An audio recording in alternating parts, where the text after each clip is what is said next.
So I finished fitting the fuel tank and fuel lines, so unfortunately the SD card became corrupted, so I lost some footage. But either way, up in here you can see that what I did was connect the this is the fuel return, that nipple there, and you won't be able to see the fuel send, which is on the left here. So that's the fuel feed.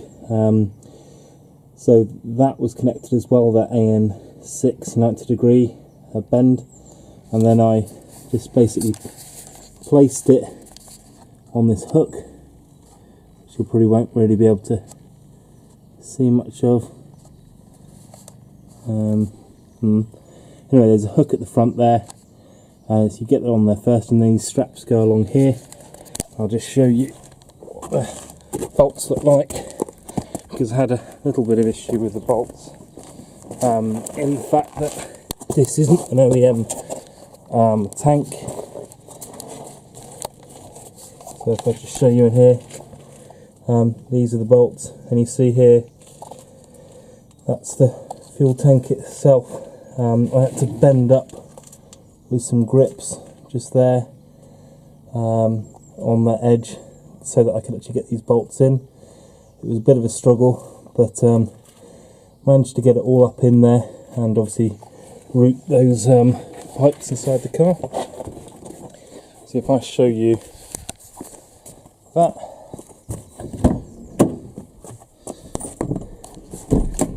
here we have it. So the electrical connector, you want to put that up and roughly where it needs to be through the hole before fitting the tank up. Obviously it can get pinched sometimes. And then this is the fuel feed and the fuel return here. So that's just round the fuel filler neck here. Obviously I've had to do up the 2 jubilees that are in there for the fuel filler neck and the little vent tube, the little thinner vent tube to the side. And then it just runs along here. I'm just going to put it like that, so one goes in kind of a stock location or something, and one goes just below it. It runs like that, like that, like that, and then up in here, if I just pull back the car a bit, you can see this is the pipe here and the pipe there. And I just need to try and put them in a nice place, but I've got these little connector blocks here. So I think it's Torx UK that makes these. I'm just going to space them evenly just here, so I can just hold the 2 fuel pipes together, and I'll show you what that looks like when it's done. Quite easy to use. You just loosen that Allen there, 2.5mm, and here is this little figure of 8 connector. So just have it nice and loose, and then what you can do, I don't know if I can do that one-handed, pretty much. It's one side in anyway, so you pull it over and then just do them up. Right, here we have it. So these are these spacers on there, and then another one here, another one there, another one there, and another one just up here. And that goes obviously into the engine bay, so at least that looks quite neat there now. And the final AN6 line to be made, because this is what it looks like in here. So this is where the fuel return is, AN6 into there, and the fuel feed, AN6 into my Bosch 044 style fuel filter, and then it comes around here to there, this purple line. I think at one point I thought this whole car was going to have these purple accents on, but anyway, whatever, I'm not doing that now. So I've got this, which has already half been made, so it's got a 90 on there, which will go in there, and then it's got this, which will be a straight end. And what I'm going to do is I'm just going to show you the whole process. I'm going to undo that, going to stick on this AN6 there, so it's in place, and I'm going to cut to length this when it's off. So here we have it. This is AN6 line where it'll be. Comes around the back of the inlet and goes to about here. And basically, I'm going to cut in the middle of that. You have to bear in mind you don't need it the whole length of that connector, because that bit of the connector gets screwed onto the other bit, which I'll show you. So here it is, my little chopper. All it is an angle grinder with a very thin cutting disc on it, and just a nice bracketry, so I can just feed this in. And what I'll do is I'll just set you down here, and you can watch the sparks fly, I guess.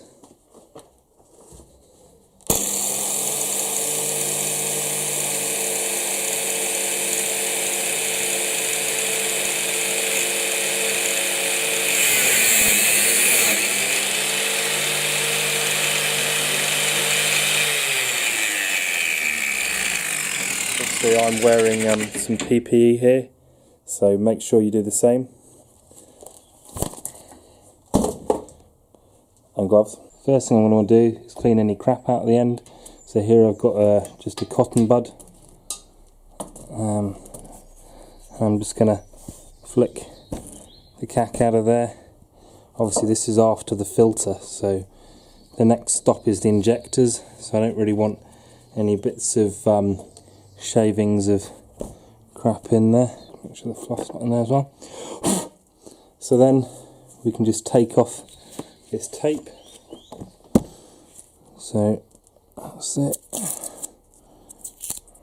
like that. So this is what's in the little kit, if you like. So I'll just undo this.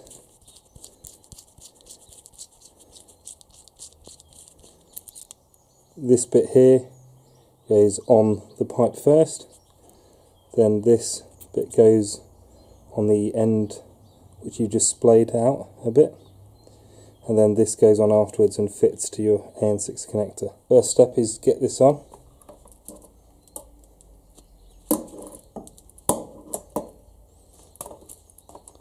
Just like that. And then get yourself a flat-headed screwdriver. I guess it's the difference between this and the rubber stuff is that the rubber stuff really requires a really nice edge. I mean, it's just a good practice to do this, but to get a nice edge, but the rubber stuff seems to really need it. This is the Teflon inside there, the white stuff. So what you want to do is get your little screwdriver and then just basically start flaring out this the cords. Be gentle with it, and don't try and do too much at once.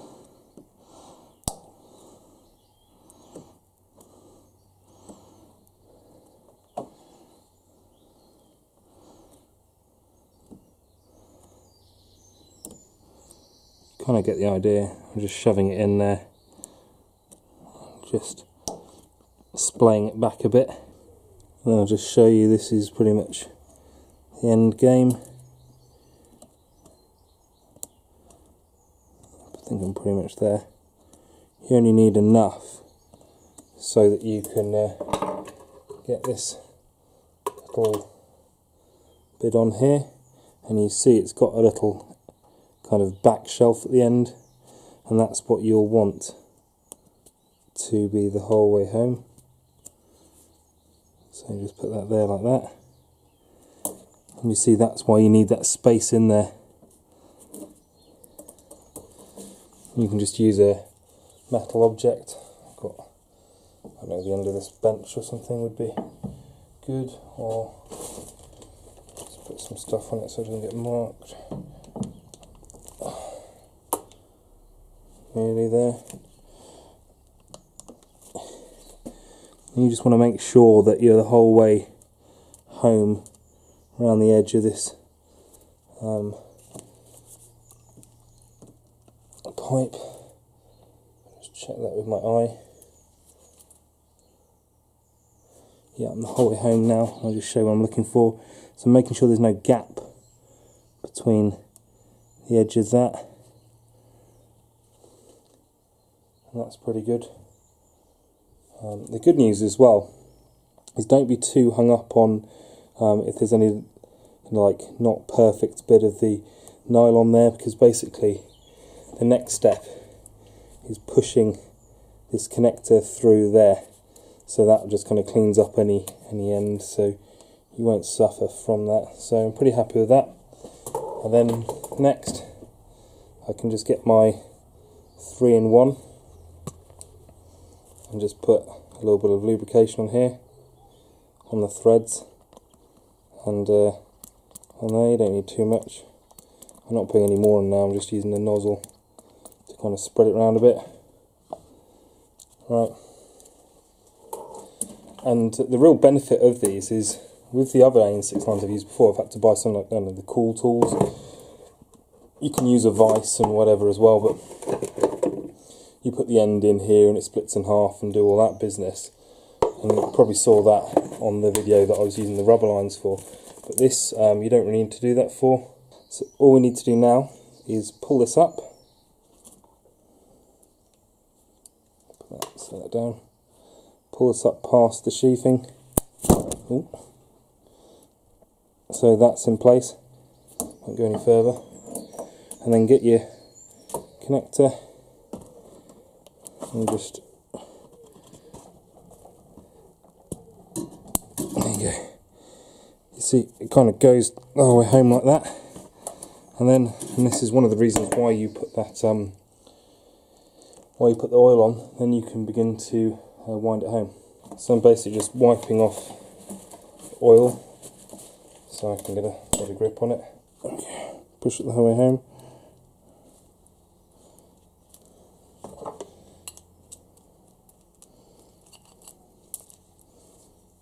That's here. It's coming good. So then we can get my other AN6 spanner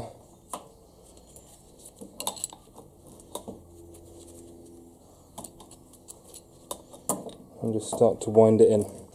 Sometimes you can just put it in like this, so you've got the soft jaws there, the spanner, go and hold both of them.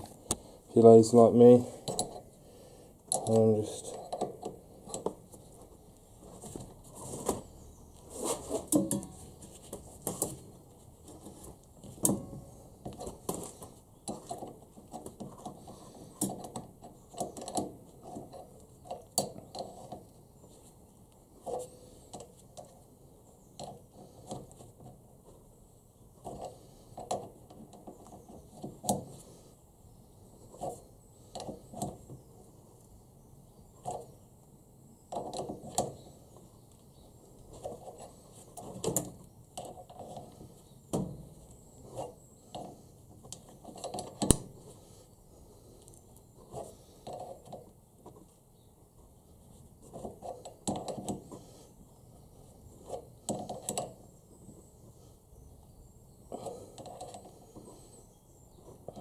right. That's it, that's tight. And that end should still be free to spin. And that is your completed line, ready to fit back into the car. So the first thing I'm going to do is undo this. It's massively tight, or shouldn't be. Anyway, so that's starting to undo. And then do this line and just pull that one out. Eyesore's out the way, pretty much. If it wasn't caught up on loads of wire, it would be. You notice about this Teflon line stuff is it's very inflexible. So if you want to get it in the right position, sometimes it's good to hold on to the other side and just turn it or whatever, so you can get nice and square onto the AN6 connector like I've just done here. And then I'll just do the same over there. And just tighten that up with my AN6 spanners. All on there now. And one of the nice things about this Bosch 044 type fuel filter is that you can do this up here and hold on to the other side there, because it has this little kind of nut, well, hexagon style thing on the side there, so you can just grip onto that as you do that. Always the moment of truth, you've got to start the car and see sprays fuel everywhere.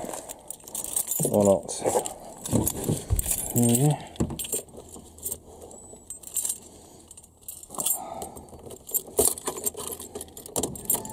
It's not in gear. That's the fuel pump.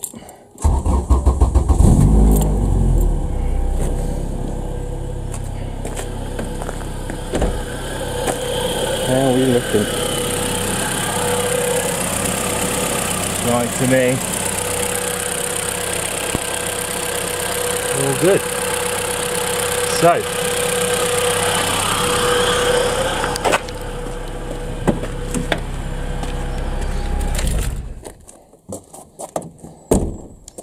that's it. Again, apologies I couldn't show you putting the fuel tank back in. I lost all that footage, but that's pretty much the full install. And a couple of things to neaten up on this install will be gaining a better position for this Civic bracket. Doesn't look too happy where it is there. I'm at least going to do that bolt a bit. Hadn't noticed I hadn't taken this off. Oh yeah.